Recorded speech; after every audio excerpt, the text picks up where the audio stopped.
status because the closest one is far away. So I'm looking for, once I have it, I'm sending emails to all the local notaries. Once I found the one that is willing to sign the change of status paper, which is there for that I use, you have to be creative. You have to use, I wrote a few different documents with a couple of witnesses that says that I'm a living man and I'm the beneficiary. I wrote a few documents and sent them to the notaries. I tell them the first thing they said it was long and too many details, and they were scared. They didn't want to sign it, and they asked me, what does it say? And it's in Spanish. This is Spanish. It says right there, a living man. That's all. So I simplified it. Very simple. Yeah, go ahead.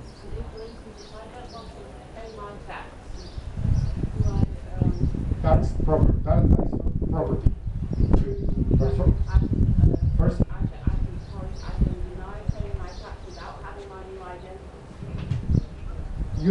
you don't deny. In commerce, you want to stay in the honorable seat, which is conditional acceptance, because the most important part of the contract law, commerce law, is the same. In court, they use all this commerce law, contract law, common law, equity law. They use they mix them all together in courts. And when some issue arises between different laws, then the one that prevails is equity law. Equity law is very simple. There are 20 maxims of equity law. I think that the one that I like the most is number 4. It says that if you want equity, if you want a situation to be equitable, just and fair, you need to do equity.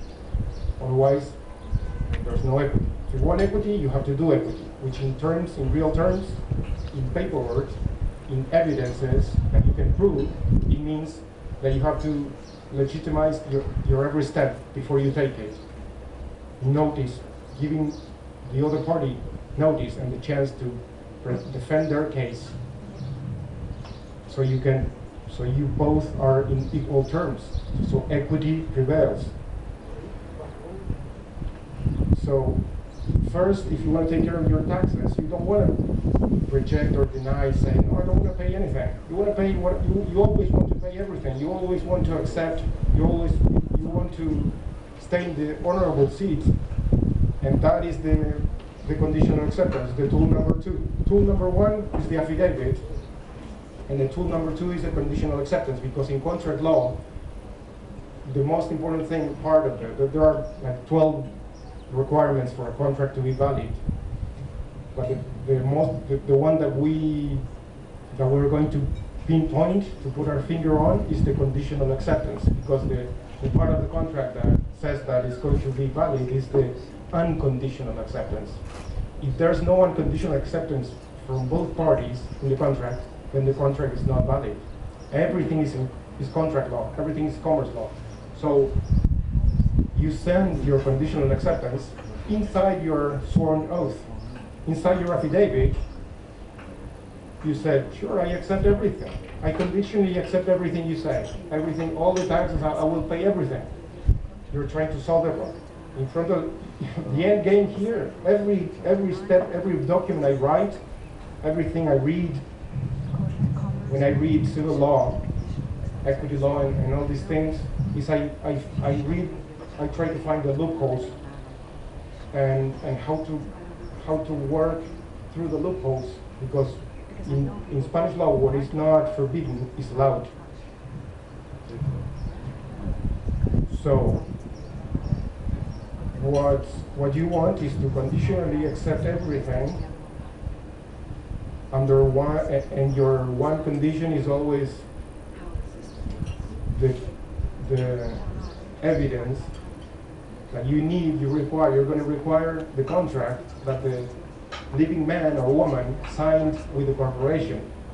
If you as a corporation can send me the contract that you require me to pay taxes, fines, etc., that the living man, that this note says that I am the beneficiary and the general executor of this account, me, then I will gladly pay everything and solve everything. But first I need that.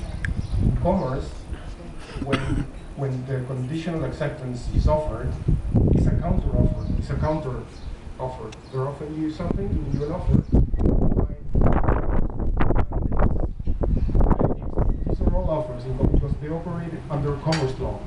Under commerce law, in commerce, everything is by consent, contract. You don't know that. That doesn't mean that doesn't know how it works.